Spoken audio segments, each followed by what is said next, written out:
Bom dia, colegas. Uma enorme satisfação aqui estar presidindo mais um IBERC Live. IBERC Live agora de número 42. Já vi o professor Alexandre Bono aqui como nosso convidado. Uma grande alegria estar aí junto dos colegas, dos amigos do IBERC, mais participantes. Bom dia, meu amigo Bom dia, Alexandre amigo. Bono. Bom dia, Bassan. Prazer te rever. Muito bom estar falando Prazer, com você hoje. satisfação. Tá me ouvindo bem aí? O áudio tá tudo O teu ok? áudio tá bom. O meu áudio tá bom? Perfeito, fica Perfeito, perfeito. ótimo.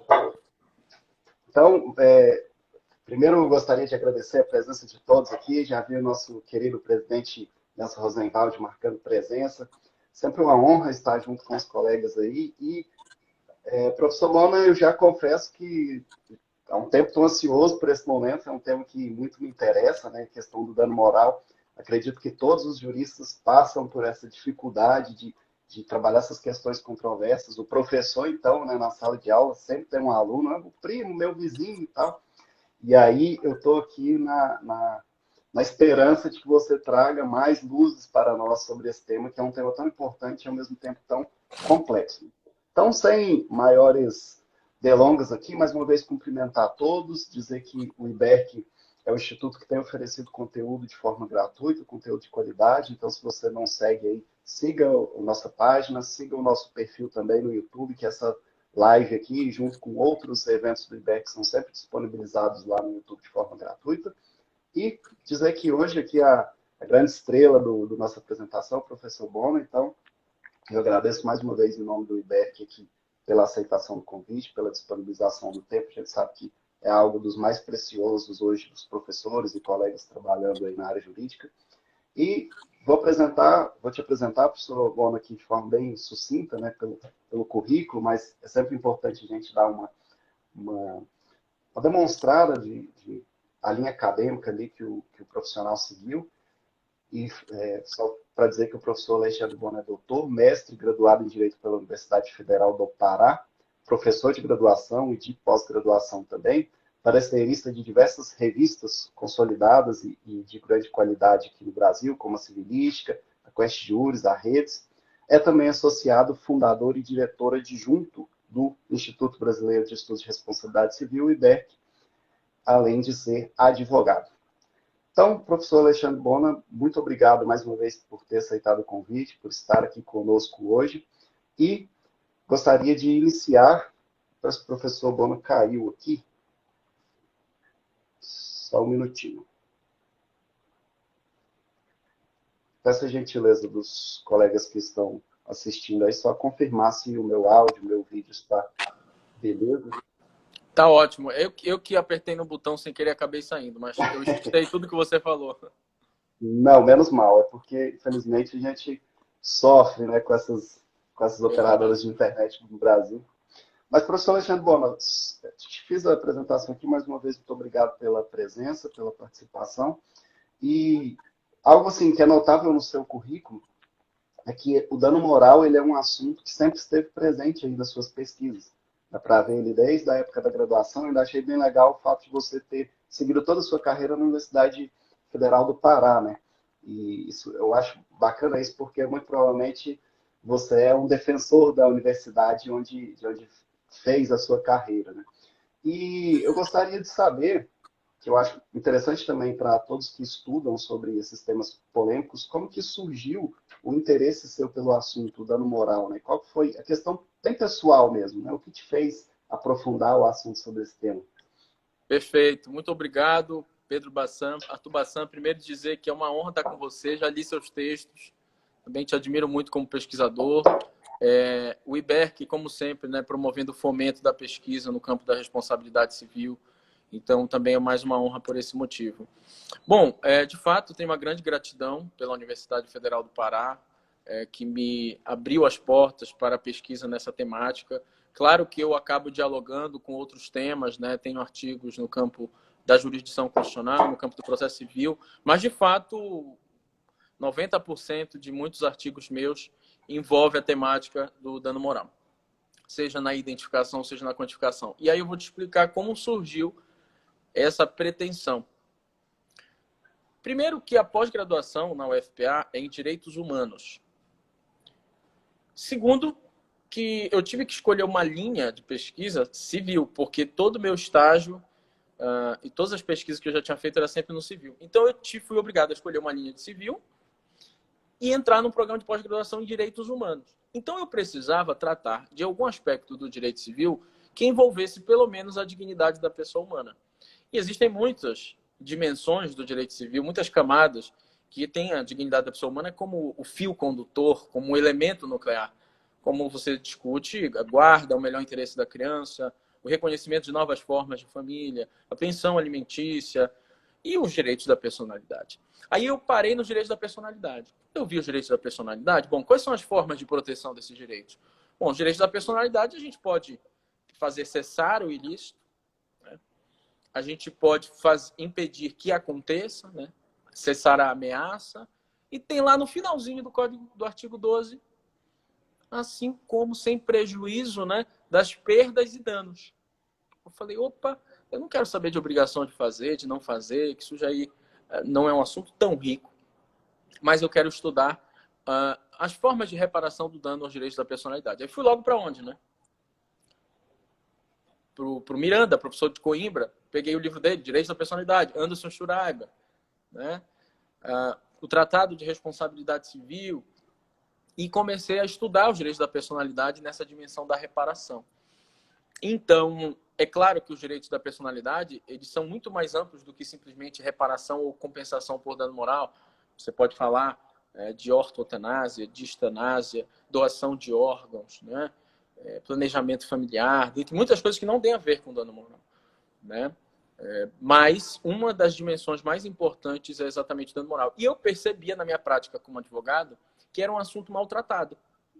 Era um assunto muito pouco explorado nas petições, nos recursos, nos votos, tanto de desembargadores quanto de ministros.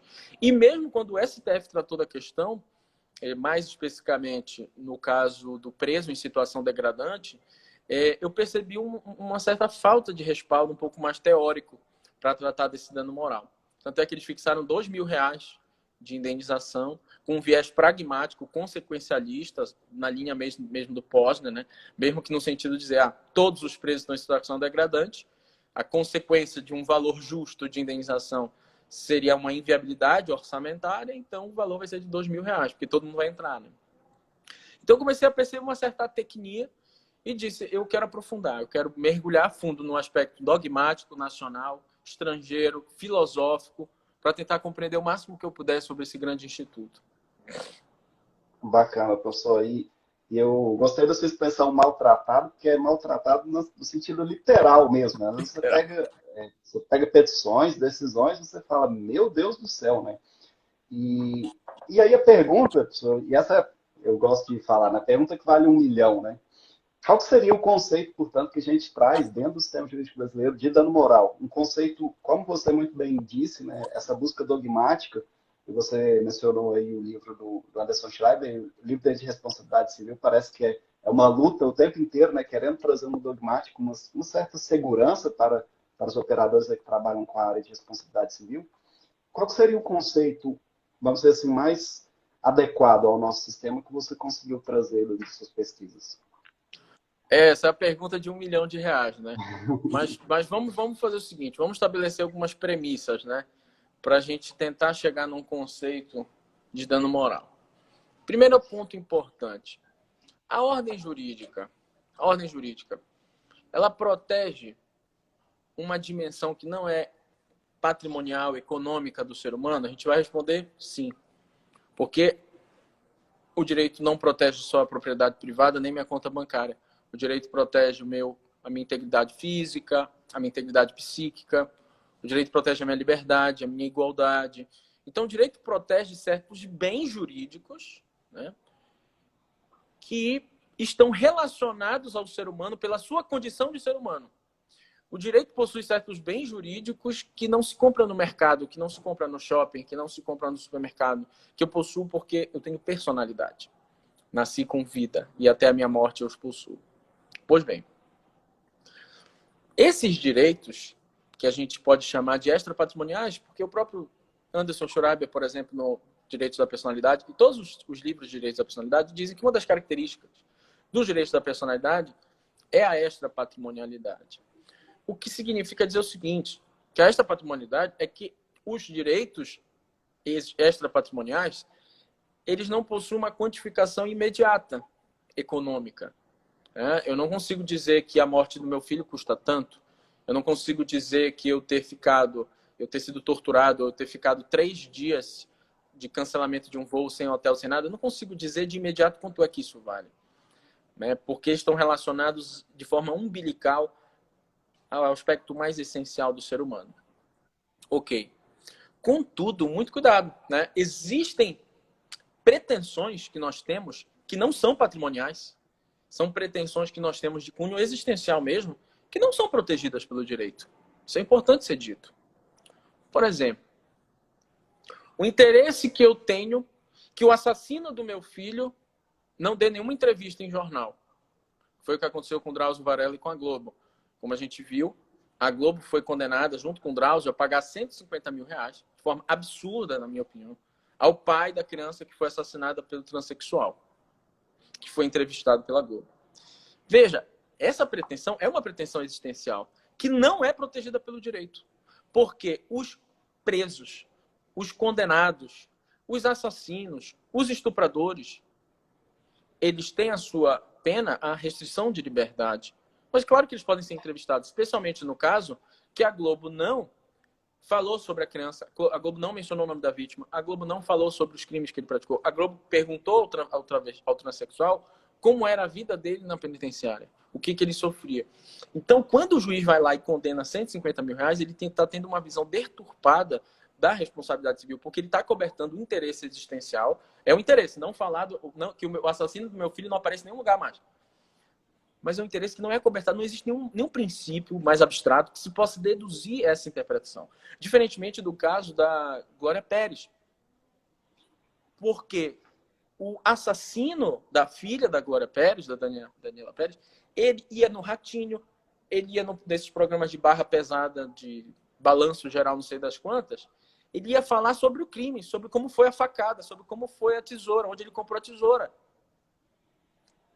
E aí, isso é protegido pelo direito, porque aí está envolvendo e danificando, desequilibrando a rigidez mental de uma mãe que perdeu sua filha. E ela pode, sim, ter o direito ao esquecimento como mãe da vítima. E como uma vítima em ricochete também, se é que podemos dizer assim. Então, veja, essa pretensão, ok, ela é uma pretensão que é protegida pelo direito a partir do bem jurídico da integridade psíquica. Mas, por exemplo, o interesse que eu tenho de uma mulher aceitar sair para jantar comigo é um interesse existencial. Mas se a pessoa não quiser, não há nenhuma frustração indenizável. Outra coisa, quando a Malhação passou um beijo gay, a novela Malhação, se é que pode se chamar assim, passou um beijo gay 4 horas da tarde. E aí um monte de gente no grupo, um pessoal mais conservador, mais católico, assim, digamos, começou a dizer que estava se sentindo ofendido, que tinha o interesse de não ter beijo gay 4 horas da tarde numa rede de televisão. Aí eu disse, vocês têm todo o direito de, no íntimo, achar que isso é errado, pela liberdade religiosa. Mas essa pretensão não é acobertada pelo direito, porque isso é diversidade de gênero, essa diversidade de orientações sexuais. Assim como eu fico chateado se eu estiver no elevador, alguém entrar e não dar bom dia, boa tarde, ou não responder um bom dia, boa tarde. Isso é uma pretensão existencial, mas não é acobertada pelo direito. Né? E aí, feitas essas ponderações, qual é a primeira constatação que a gente pode fazer? Que os direitos existenciais, os direitos extrapatrimoniais, os bens jurídicos extrapatrimoniais, eles não necessariamente estão de forma expressa na lei. Como, por exemplo, o meu tempo útil, né? O meu tempo que é despendido em horas e horas ligando para cancelar um serviço, um voo que é perdido. Não está expresso isso. Mas, por exemplo, a Corte Interamericana de Direitos Humanos reconhece que ele advém da própria liberdade. Né? Aqui o professor Guilherme Leone diz, nesse caso foi a subjetividade do pai da criança em rever o fato. Também discordo da condenação. Mas o dano moral capitulado no Código Civil, hermeneuticamente, autoriza o pleito condicionado à demonstração do prejuízo. Perfeito, professor o professor colocou uma questão importante, né? Que o pai da criança poderia demonstrar um prejuízo. Só que aí entra um outro elemento, o nexo causal. Por quê? Veio à tona que a criança foi assassinada por terceiros, não pela Globo. Veio à tona depois da entrevista que o travesti era um assassino, que ele matou uma criança, estuprou uma criança, por terceiros. Então a gente pode ter uma questão também de nexo causal e de ausência de ato ilícito por parte da Globo, porque entrevistar um preso em si, né, não é um ato ilícito mesmo que cause dano. Então existem atos lícitos que causam dano. Por exemplo, eu posso abrir um restaurante na frente de um outro e falir aquele outro restaurante, porque o meu é melhor. Eu trouxe dano. Eu posso inscrever o nome do consumidor no Serasa porque ele está devendo. Mas ele não tem nenhum direito. Por quê? Porque a inscrição no Serasa é um direito. Entrevistar um preso dizendo como é que é a vida na prisão está dentro da liberdade de imprensa. Não há nenhuma proibição. Então é um ato ilícito que pode eventualmente causar dano para quem tem repulsa ou para um familiar que vê lá que foi o assassino do seu filho. Isso é uma questão bem interessante. Então, qual seria o melhor assim, conceito de dano moral? Eu considero o melhor conceito de dano moral o conceito que o professor Rosenwald realizou no Tratado de Responsabilidade Civil, que nada mais é o dano moral, a violação de um bem extrapatrimonial protegido juridicamente. Ou seja, aí vem uma questão importante. Precisa necessariamente que esse bem extrapatrimonial esteja relacionado à dignidade humana? Bom, vamos lá. Eu entendo que não. Porque eu acho que a gente vive numa sociedade plural, complexa. Não necessariamente todo bem extrapatrimonial que é protegido pelo direito está umbilicalmente relacionado à cláusula geral da dignidade da pessoa humana. Como, por exemplo, um mosquito dentro de um bolo de aniversário. Né? É difícil dizer que isso viola a dignidade humana. A própria exposição ao perigo, como a gente viu, casos de falta de equipamento de proteção do trabalhador, ele não sofreu nenhum dano, mas ele terminou a relação de emprego e foi lá pedir uma indenização. Eu entendo que tem o direito à indenização, até pelo que a Marcela Bassan, não sei se é tua parente, a Marcela Bassan. Não sei também. A Marcela Bassan, na tese de mestrado dela, diz que a própria função compensatória do dano moral, ela serve de uma moeda a inibir, a dizer que aquilo é um bem jurídico importante. Né? Então, eu até entendo que é possível fixar um valor indenizatório para casos em que não há consumação de um dano-prejuízo. Então, a gente pode, o nome de um compositor errado numa obra, não necessariamente está violando a dignidade humana, mas é um interesse existencial, um interesse extrapatrimonial. O valor do dano moral pode ser até menor. E principalmente porque dignidade humana está relacionado a um fenômeno de que foi a gota d'água ali contra o nazismo, contra experiências históricas de aniquilação do ser humano, contra de todas as formas de opressão, a tortura, a discriminação, o genocídio. Então, a dignidade da pessoa humana carrega um sentido muito forte. Eu acho muito perigoso a gente atrelar como condição sine qua non de caracterização do dano moral a violação da dignidade, exigindo uma ginástica hermenêutica de demonstração que a dignidade foi violada.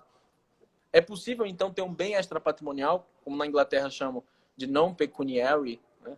Non-pecuniary damage, que não esteja relacionado à dignidade da pessoa humana. Né?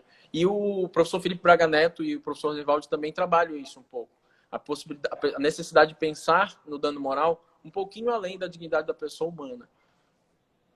Perfeito, professor. Até você falando aí, eu me lembrei do posicionamento em uma obra do professor Marcelo Duque, de Direitos Fundamentais, que ele fala desse risco da banalização dos direitos fundamentais, algo que a gente vê especialmente em países como o Brasil, que passaram por um período de ditadura e tudo, e vejo que a dignidade ela acabou passando por esse problema de se tornar, como o meu orientador Fernando Martins falava, o Bob Esponja, né? Ela aceitaria tudo, tudo é dignidade, né? Como você falou, uma mosca num bolo viola a dignidade.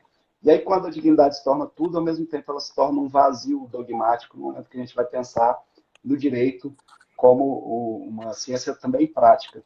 E aí é isso também que me incomoda um pouco nesse estudo do dano moral. Quando tudo se torna dano moral, a gente acaba esvaziando esse instituto e eu acho que é quase um tiro no pé.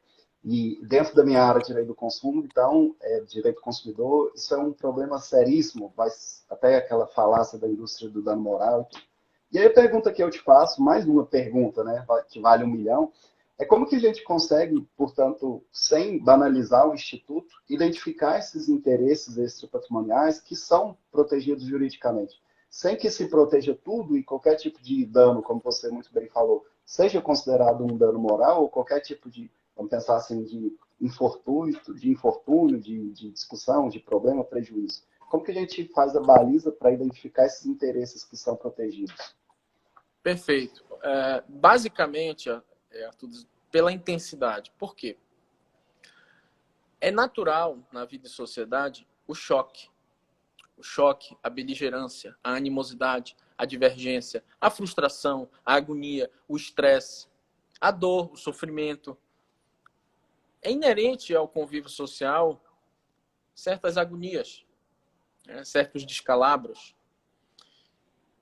Portanto, a melhor forma de identificar o dano moral é a seguinte. Primeiro, o jurista deve buscar, na ordem jurídica, princípios ou regras relacionados àquela pretensão.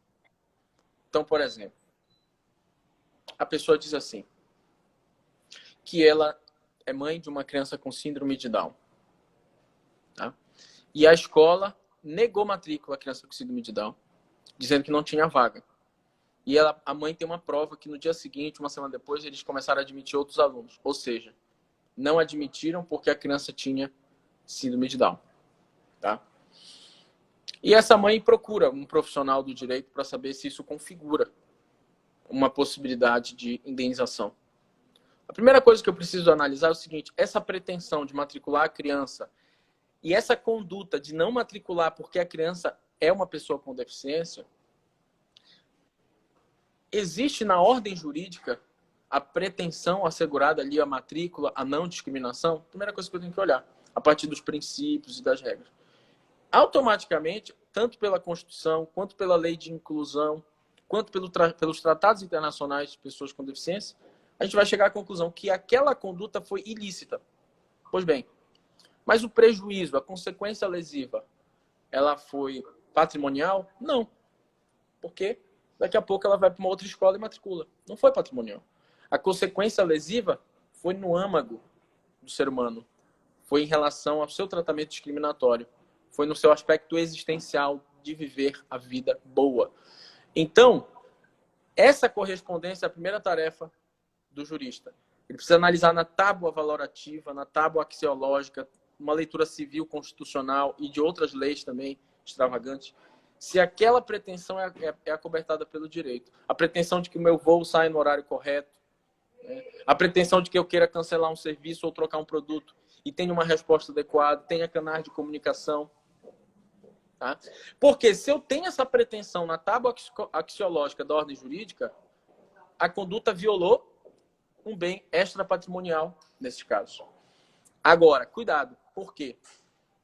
A intensidade dessa violação a esse bem extrapatrimonial, ela tem que ser uma intensidade que esteja acima das situações que todo ser humano tem que suportar. Então, se eu compro uma batedeira, um liquidificador, né, e essa batedeira, liquidificador, não funciona, está dentro do prazo de garantia legal do Código de Defesa do Consumidor, e eu vou até a loja fica, sei lá, 20 quilômetros da minha casa, e a loja troca, me dá um outro que funciona.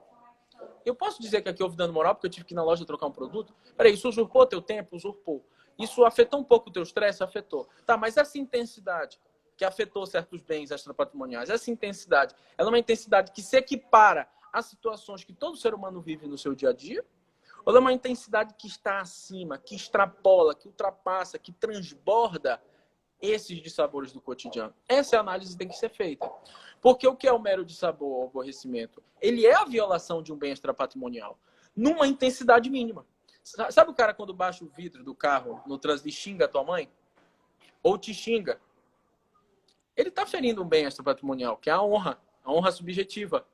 Ele diz que você é um vagabundo, isso, aquilo, outro. ele está ferindo a tua honra subjetiva, que é um bem extrapatrimonial protegido juridicamente, mas numa intensidade que se equipara a uma briga de condomínio, a uma reunião mais acalorada de sócios, numa intensidade que se equipara a situações que a gente convive em sociedade. Então, eu acho que sim, existe uma corrente do direito do consumidor que acha que o mero de sabor é uma forma de aviltar a proteção consumerista. Muitos consideram que a categoria do mero de sabor é um mecanismo de negar tutela. Eu entendo que o mero de sabor é uma categoria importantíssima, que deve ser bem utilizada. E como é que o juiz vai analisar a intensidade? Tem um termômetro? Tem uma régua exata? Tem uma linha divisória? Não. Esse é o grande desafio. Porque a análise se a intensidade está compatível com situações que nós vivemos ou está acima, é uma análise que não se tem uma fórmula cartesiana. Porque não existe uma régua com exatidão que divide essa intensidade. E aí o juiz vai precisar do que o Código de Processo Civil chama de regras de experiência. O juiz pode, na valoração das provas, empregar as regras do que cotidianamente ele identifica e vê na sociedade. Então, o juiz é uma pessoa que vive, que tem uma família, que tem um emprego, que tem uma sociedade em seu entorno. Então, daí a questão, por exemplo, do corpo estranho em alimento. Por que é tão discutida? Porque para uns diz o seguinte, olha, várias vezes eu comi no restaurante, tinha um cabelo lá, eu mandei trocar o prato, e aí qual é o problema? Olha, várias vezes eu estava ali, o cara trouxe um suco, eu vi que tinha um cabelo e trocou o suco para mim, aí qual é o problema? Que abalo é esse? Que pessoa hipersensível é essa? Que sociedade é essa que quer construir pessoas assim, que a qualquer custo ficam vermelhas, a qualquer custo a veia salta pelo pescoço, que a qualquer custo ficam enfurecidinhas, estressadinhas? Que tipo de sociedade se quer construir? Sim, porque o dano moral é uma categoria muito importante para edificar padrões de conduta desejáveis em sociedade. Quando se tem uma indenização, se quer dizer don't do it. Né? Não faça isso. Quando tem uma indenização lá, envolvendo, por exemplo, uma pessoa que quase morreu, ali caiu uma estrutura de ferro próximo a ela, e o juiz dá um dano moral pela mise en danger, né? Como diz a Geneviève Champs. O que o judiciário está dizendo? Não, você vai pagar 2 mil para essa pessoa que quase ela morre. Não, ela não teve um arranhão, mas quase ela morre. Quer dizer, esse bem jurídico é importante. E aí é que vem o grande problema. Será que eu fazer um desabafo com alguém numa loja, eu estou causando dano moral? Será que você enfrentar uma filhinhazinha ali para sair de um restaurante e ali pegar uns 20, 30 minutos de dano moral? Será que um atraso de 15 minutos num voo, né? Ou será que você levar o seu cachorro num pet shop, ele voltar com um arranhãozinho? Quer dizer, a gente tem que tomar muito cuidado. Para as duas coisas, né? Tanto para caracterizar dano moral em situações banais, quanto para negar o dano moral em situações que são de uma intensidade maior, sob a alcunha de mero de sabor. Foi o que aconteceu num caso aqui que nós analisamos. O consumidor, ele comprou um carro que veio com problema de vidro elétrico. Ele foi 10 vezes, até na 10ª que resolveu. E ele foi no juizado e entrou pedindo apenas o dano moral. Ele teve que ir 10 vezes. E o juiz considerou que aquilo era equiparado às situações do cotidiano. Que era normal uma pessoa ter que ir 10 vezes no lugar. Né? Então, eu acho que a gente precisa ter... Esse termômetro nunca vai ser exato, cartesiano, mas eu acho que é mais ou menos por aí. Perfeito. Então, só para, de certa forma, resumir aqui o que eu entendi dessa exposição sua e já até esclarece uma outra questão que eu queria te fazer, que era a respeito do mero de sabor, né? Então, para a gente conseguir diferenciar o que é, de fato, a ocorrência de um dano, e realmente tudo que você falou me incomoda também, vamos dizer assim, são incômodos, né, reflexivos do assunto, que é evitar, na verdade, a banalização, mas, ao mesmo tempo, não consolidar um desrespeito total aos interesses existenciais. Então, a grande diferença entre a ocorrência do dano moral ou a proteção desses interesses extrapatrimoniais protegidos e uma situação cotidiana ali que não pode ser considerada dano é pela intensidade daquela lesão que foi oferecida ali. E aí, até aproveitando a pergunta do professor Guilherme, que ele colocou assim, a baixa indenização, lá atrás ele colocou assim, a baixa indenização, ela muitas vezes também pode até ser um dano moral, né? Quando você vê o reconhecimento de um dano, mas no momento em que ele vai ser consolidado na compensação, tem um valor irrisório, como você mesmo falou, a questão do presidiário. E aí no direito do consumidor, a gente vê muito isso com relação aos problemas que são... vamos pensar aqui na questão da fila de banco mesmo. Existe um dano, para a pessoa, a depender do tempo que ela ficou ali, talvez até exista, mas o problema não é o dano para aquela pessoa, é um dano muito mais coletivo. E aí fica difícil o magistrado conceder 10 mil, 15 mil para cada uma das pessoas que estão na fila, quando na verdade o problema é as milhares de pessoas que ficam naquela fila ali e demonstram a má prestação de serviço. Ou até pensando aqui no objeto estranho em alimentos, né? O problema talvez não seja aquela mosquinha que você viu no alimento, mas talvez a qualidade do processo que a gente sabe que é feito em massa, que aquela mosquinha pode ser um indicativo de que existe uma falta de cuidado na segurança daquele alimento. E aí eu gostaria de saber, a respeito da sua pesquisa, do seu posicionamento, um pouco mais sobre isso. Como fazer a quantificação do dano, porque, pelo que você expôs aqui, a quantificação é um momento importantíssimo, até para você conseguir identificar, olha, extrapolou o sabor e agora é um dano. E aí, a partir do momento que existe o dano, ok, e agora? Como que eu vou, de fato, compensar ou encontrar um valor que seja razoável ali para tutelar aquele interesse? Essa questão é muito importante, Arthur, pelo seguinte, porque a gente tem duas fases no dano moral. Na primeira fase, eu analiso se existe violação de um bem extrapatrimonial. Quando eu coloco nessa afirmação que sim, eu vou para uma segunda fase, estabelecer o valor indenizatório. Então, olha só, a busca do valor indenizatório do dano moral não é uma busca de reparação, né? Não é uma busca que visa colocar a vítima numa situação tal como se ela nunca tivesse sofrido aquele dano. Até porque nós estamos diante de situações que tem sempre algum grau de irreversibilidade. Você já perdeu aquele tempo que estava na fila. Você já perdeu aquele voo. Você já perdeu seu filho. Você já perdeu sua perna. Você já teve a sua privacidade atingida. Então, o leite já foi derramado. O corpo já está estendido no chão. Mas o valor indenizatório, ele vai buscar, na maior medida possível, ser compatível com o desequilíbrio que aquele ilícito causou na vida da vítima. E, como o ser humano é único, como o ser humano é irrepetível, o desequilíbrio que a perda de um braço vai ter na minha vida é diferente do desequilíbrio que vai ter na vida de um cirurgião. O desequilíbrio que a perda de uma perna vai ter na minha vida é diferente do desequilíbrio que vai ter na perna de um corredor. O desequilíbrio que a perda de movimento do meu dedo vai ter na minha vida, que sou um professor, é diferente na vida de um pianista. Porque as pessoas são diferentes, as pessoas têm planos de vida, planos familiares, planos existenciais diferentes. As pessoas têm sonhos e projetos distintos, porque cada ser humano é único, né?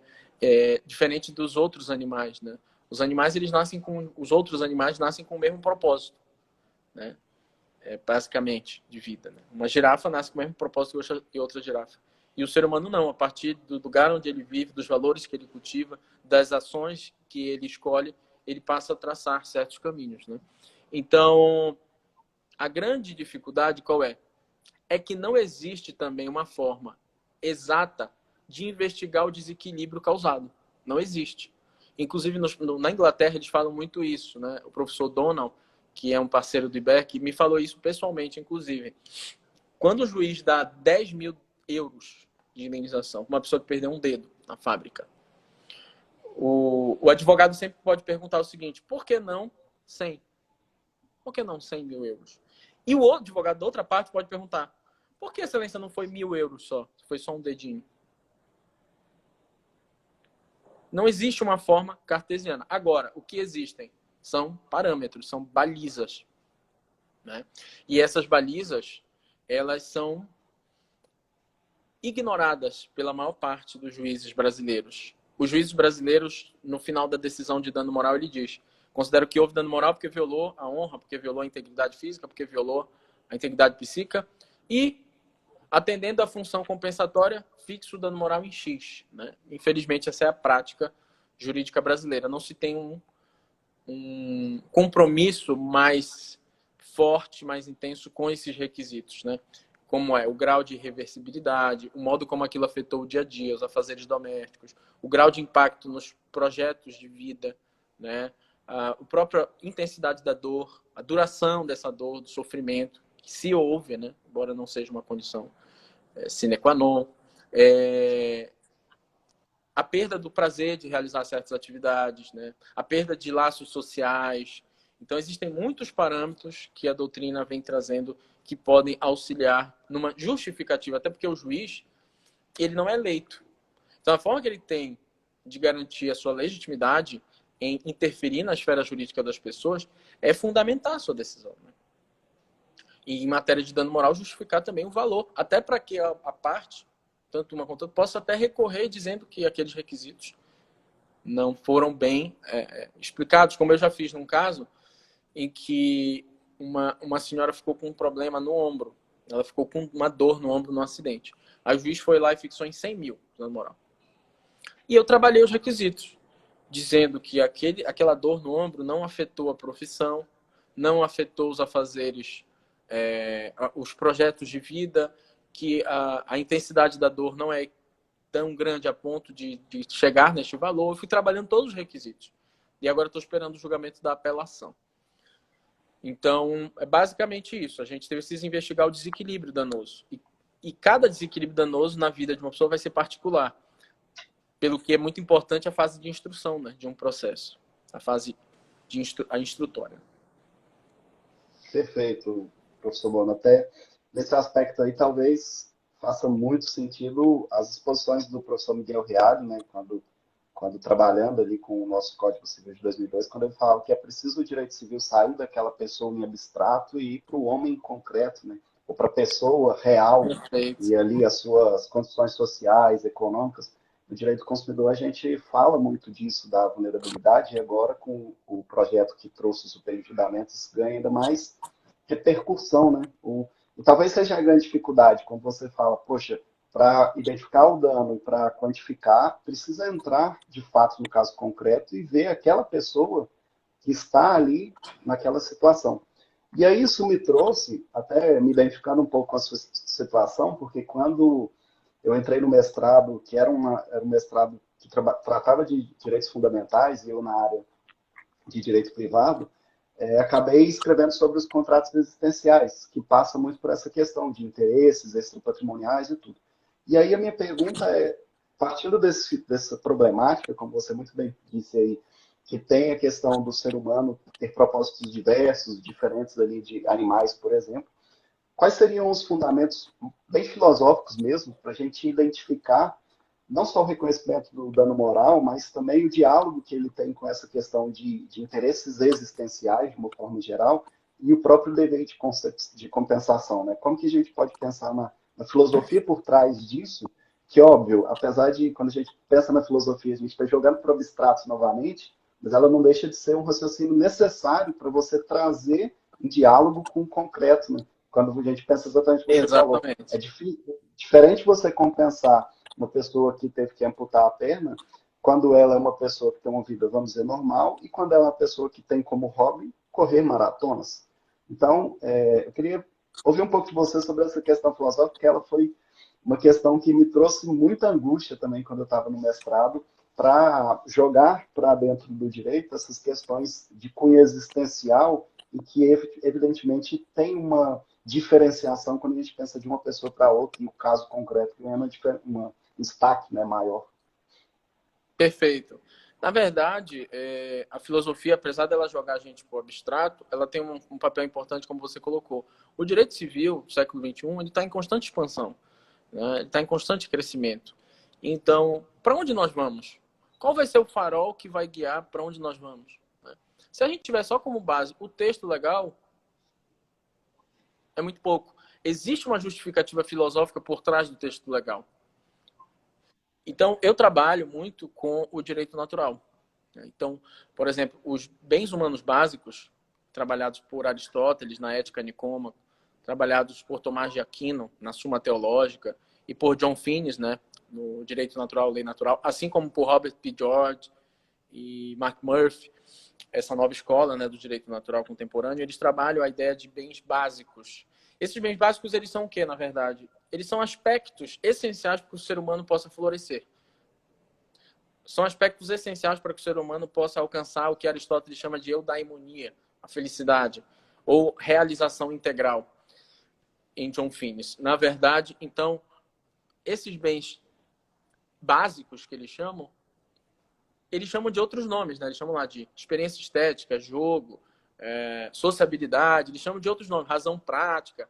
Mas, na verdade, se a gente for analisar a fundo a filosofia por trás desses aspectos que são essenciais para ter uma vida boa, é a integridade psíquica, o corpo, a mente, os amigos, o lazer, o descanso, né? a intimidade, a liberdade de traçar os seus planos de vida, não ser discriminado. E só que numa base que tem como explicação não uma Constituição, não um Código Civil, tem como uma explicação a racionalidade. Ou seja, é possível alcançar esses bens a partir da razão prática. A partir do raciocínio, a gente consegue deduzir que esses bens são essenciais para uma vida bem vivida. Então, no aspecto da identificação, eu aconselho fortemente a leitura, né, dos bens básicos, né, do direito natural, que fala muito do acquired rights, são direitos que você vai comprando, então óculos, o celular, seriam os danos patrimoniais, né? E os inatos, né? Os direitos inatos à condição humana, que são os mais importantes, porque estão ligados à sua pessoa de maneira perpétua, né? Agora, no campo da quantificação do dano, aí eu já aconselho mais fortemente o Julius Coleman, o Ernest Reimann, que tem livros e artigos sobre a corrective justice, né, sobre a justiça corretiva. Porque a justiça corretiva é a tarefa de anular, no maior grau possível, a perda injusta, o dano injusto, a perda imerecida. Então, eu acho que a categoria da justiça corretiva ela é fundamental para a gente discutir no âmbito filosófico a melhor forma de buscar um valor indenizatório adequado para, numa maior medida possível, ser proporcional à magnitude desse dano. Agora, claro que a gente não pode ignorar que existem outras escolas. Você pode trabalhar com marxismo, você pode trabalhar com existencialismo de Jean-Paul Sartre, né? Você pode trabalhar com autores mais conservadores. Agora, não tem pesquisa no Brasil. Não tem muita pesquisa no Brasil da philosophy applied, né? A filosofia aplicada à responsabilidade civil. Você pode trabalhar a análise econômica do direito, que é uma forma de filosofia não moral. A gente tem filosofia econômica e filosofia moral, né? Então, é um campo muito fértil de pesquisa. Muito. Por exemplo, a gente pode trabalhar um marxismo para criticar critérios de quantificação que buscam privilegiar a propriedade privada em detrimento da pessoa humana. Por exemplo, critérios de capacidade econômica do povo. É possível, só que vai ter que ter estudo, né? Tem que ler lá todas as teorias do Marx, ler todas as teorias do direito civil e aplicar. Então, é um campo muito bonito a filosofia. Ela abre um espaço bem interessante. Porque é um espaço que está ao lado ou além do direito e que faz com que a gente tenha um farol que possa criticar, incrementar e melhorar o próprio direito, ao invés de ter um olhar restrito apenas à dogmática, né? Ao texto, né? E à produção teórica.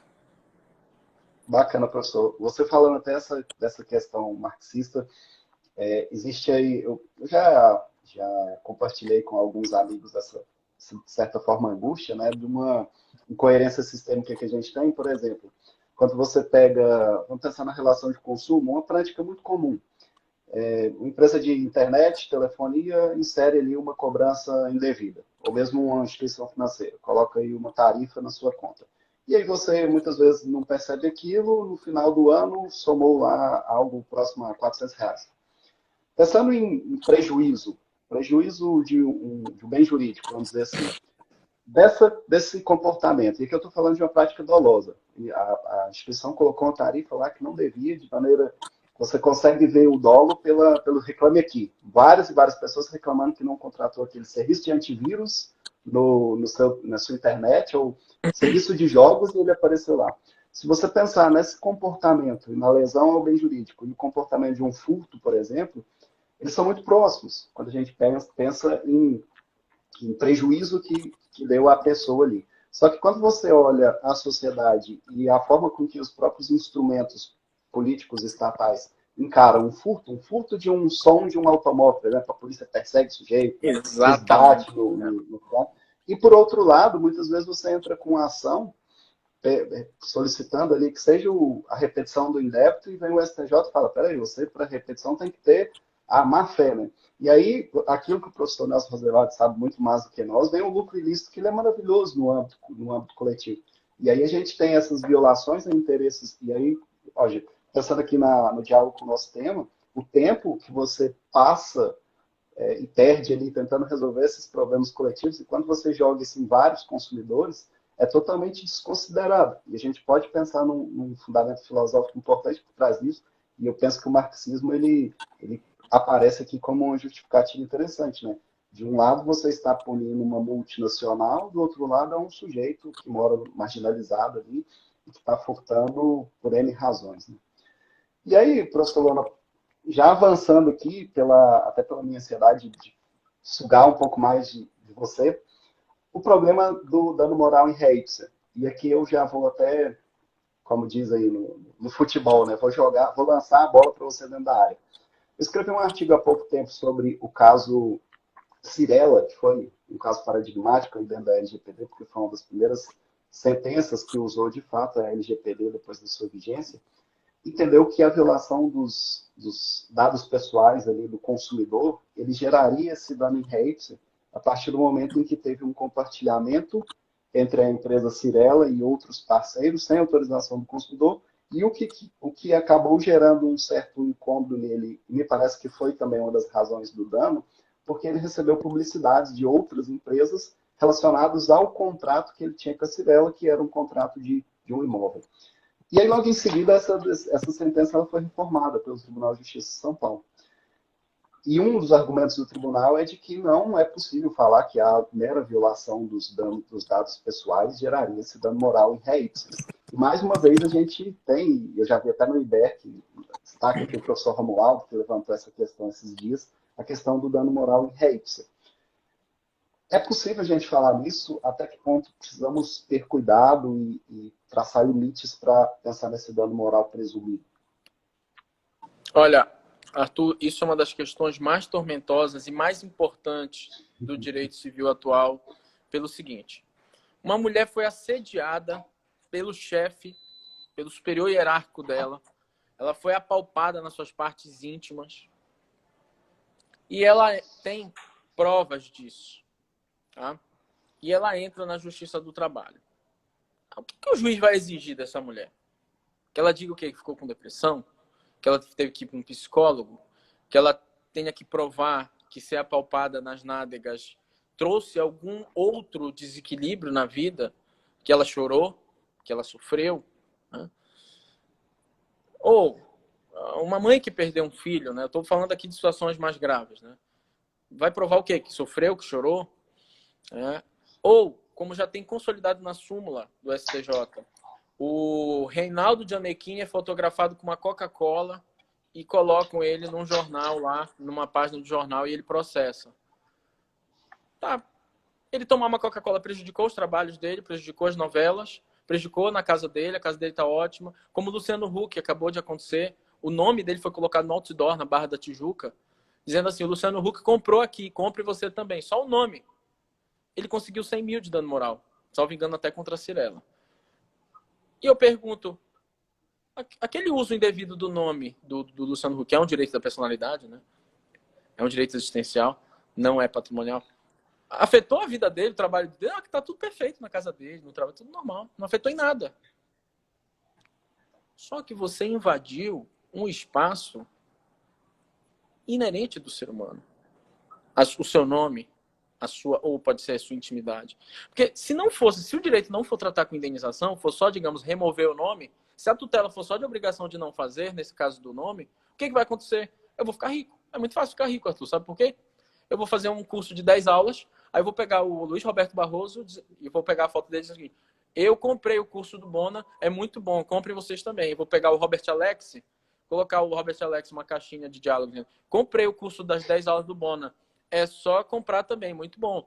Eu vou pegar aqui mais o ministro Paulo Sanseverino. Comprei também. É o melhor curso que tem do mundo, do universo, para advocacia. Aí eu vou vender igual água, que é Luiz Roberto Barroso, Robert Alex, né? Todo mundo dizendo que comprou. Só que eu estou usando o nome deles e a imagem devidamente. Só que a vida deles não atrapalhou em nada. A do Luiz Roberto Barroso continua a mesma, a do Gilmar Mendes continua a mesma, o do Rosenwald continua a mesma, o do Robert Alex continua a mesma. Não houve nenhuma intercorrência a mais, algum desequilíbrio, nada. Mas eu usurpei uma esfera existencial dele. O dano decorre do próprio fato em si. O próprio fato de apalpar uma mulher sem autorização dela. Né?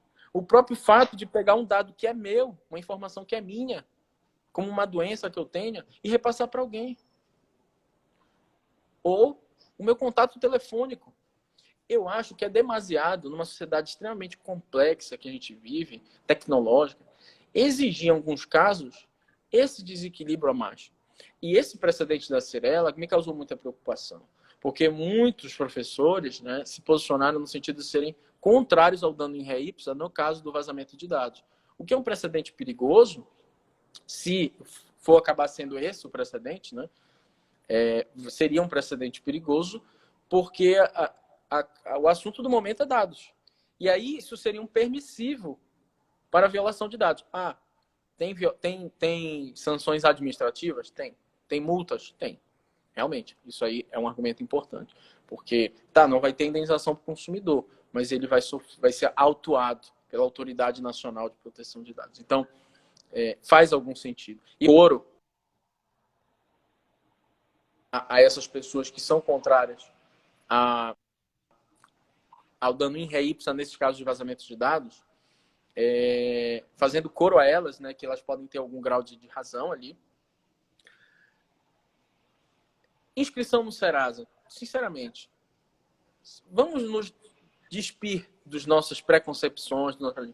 Em que prejudica a vida de um ser humano que não é comerciante, que não depende do crédito? Uma inscrição indevida, sinceramente falando. Porque assim, a gente trabalha muito com certos tabus e paradigmas já consolidados, né? Mas o que atrapalha um cara que, sei lá, é professor, né? Não depende de nada de crédito, não vai passar nenhuma vergonha numa loja, nada. Então, eu acho que a gente tem que repensar mesmo, senão a gente vai banalizar, porque vai reconhecer tudo, então. E as coisas mais importantes vão também ser reconhecidas no mesmo patamar. Tá? Mas, a princípio, eu sou a favor desse dano em ré ipsa quando, pela experiência de vida, pelas experiências do juiz, ele possa deduzir, né, a consequência lesiva. Ou, quando mesmo não tiver consequência lesiva, pudesse dizer o seguinte: olha, não se pode usurpar a esfera existencial da pessoa. É a imagem do Gianecchini, é a imagem do Bono, é a imagem do Arthur, é a imagem do Luciano Huck. Não se pode, então vai ter indenização, porque é uma forma da ordenamento jurídico ter uma resposta, né? De dizer que isso não é permitido. Daí porque o dano moral não é só reparação de dano, isso é importante. O dano moral é uma categoria que edifica padrões desejáveis na sociedade. É mais ou menos por aí. Perfeito, professor. Até a professora Flaviana aqui tá te contestando, né? Falando que a inscrição indevida ela afeta o credit score ali, né? Perfeito. Aí, talvez seja isso é importante, né? Porque se afeta o score, hoje ele pode não ter nada, mas daqui a pouco, isso num planejamento de vida, né, Flaviana, vai afetar, né, uma dimensão até de liberdade de compra, de ter acesso a bens. Né? Exatamente. Professor Bonano, aqui até pelo tempo, né, nosso que acabou ficando curto pela quantidade de informação aqui, só para confirmar se nós teremos um sorteio de livro aqui hoje. Teremos. Eu até sorteio. Coisa boa. Eu até estou em viagem, mas eu queria, sei lá, né, se teria como um autógrafo online, né, virtual. E eu não estou com minha obra aqui, mas já aproveitando que a gente está falando da obra, quem está aí nos assistindo, fica até o finalzinho, que vai ter sorteio de obra. No finalzinho do seu livro, você fala que o dano moral não é levado a sério. E aí, para a gente fechar aqui com chave de ouro, o que isso significa e por que você faz essa afirmação tão pesada assim, né? O dano moral não é levado a sério. O que significa essa ideia que você trouxe no livro? Bom, sendo bem pragmático por causa do nosso tempo, o dano moral não é levado a sério. Primeiro, porque na fase probatória, em geral, os juízes não buscam fazer uma instrução e se valer do seu poder instrutório para saber o desequilíbrio na vida daquela pessoa, né? Normalmente eles se limitam a saber se houve o ilícito ou não, mas eles não investigam como a pessoa vai dormir, se a pessoa vai conseguir cozinhar, se vai conseguir correr, se vai conseguir fazer os seus hobbies, né, o seu lazer. Eu sinto falta disso. Também, o dano moral não é levado a sério, porque não se utilizam parâmetros para quantificação do dano. O dano moral não é levado a sério, porque muitos critérios de quantificação que são utilizados são imorais e inconstitucionais, como a capacidade econômica do ofensor, o salário do trabalhador, o grau de culpa, né? O dano moral não é levado a sério porque muitas sentenças já são pré-prontas, pré-fabricadas para todos os casos de perda de perna, para todos os casos de perda de mão, para todos os casos de perda de dedo, né? Com valores, inclusive, que já estão ali na escrivaninha do assessor. E também, principalmente porque a função punitiva e compensatória é aglutinada. A função punitiva compensatória é aglutinada numa sentença e não se diferencia qual é a verba punitiva, qual é a verba compensatória, gerando uma crise de dever de fundamentação também, né? Então, basicamente, são muitos fatores, mas os principais talvez sejam esses. Um grande abraço, professor Nelson. Uma grande honra estar aqui falando, tendo o senhor como ouvinte. Bacana. Mais uma vez, né, mandar um grande abraço aí para o nosso querido presidente, professor Nelson Rosenwald. E vou te pedir a gentileza, professor Bona, que fale aí um número. Nós temos 38 pessoas aqui. Fale um número aí de 1 a 38 que eu vou usar como referência para a gente... Número cabalístico. Número cabalístico, 33. Vixe, peraí. 1, 2, 3.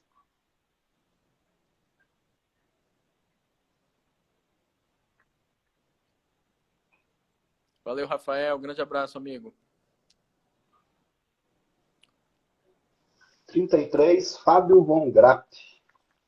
Fábio, por gentileza, depois entre em contato com o professor Bona para vocês combinarem certinho Maravilha. a entrega, né, do livro e tudo.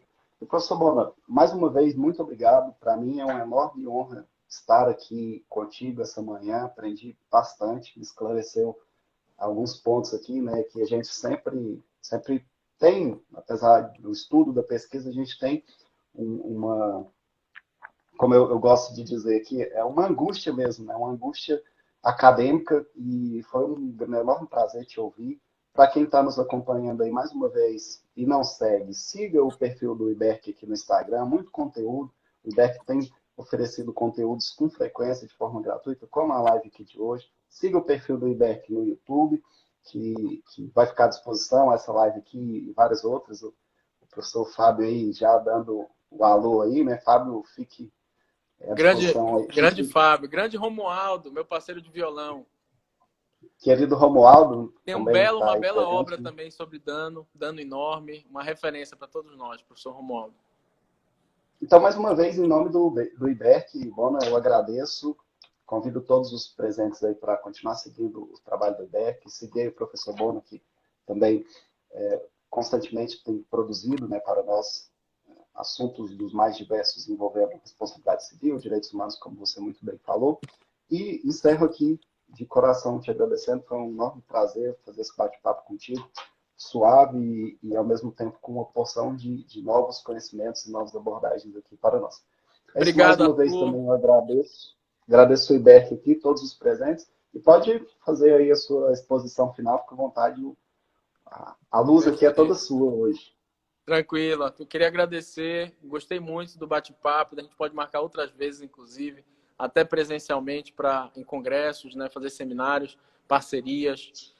Depois, quem quiser indicações de livros, pode me chamar no privado. Tudo que eu falei tem literatura nacional e estrangeira boa para vocês aprofundarem outras temáticas. Tenho só a agradecer ao IBERC, ao Arthur. Obrigado, gente. Bom dia a todos. Bom almoço.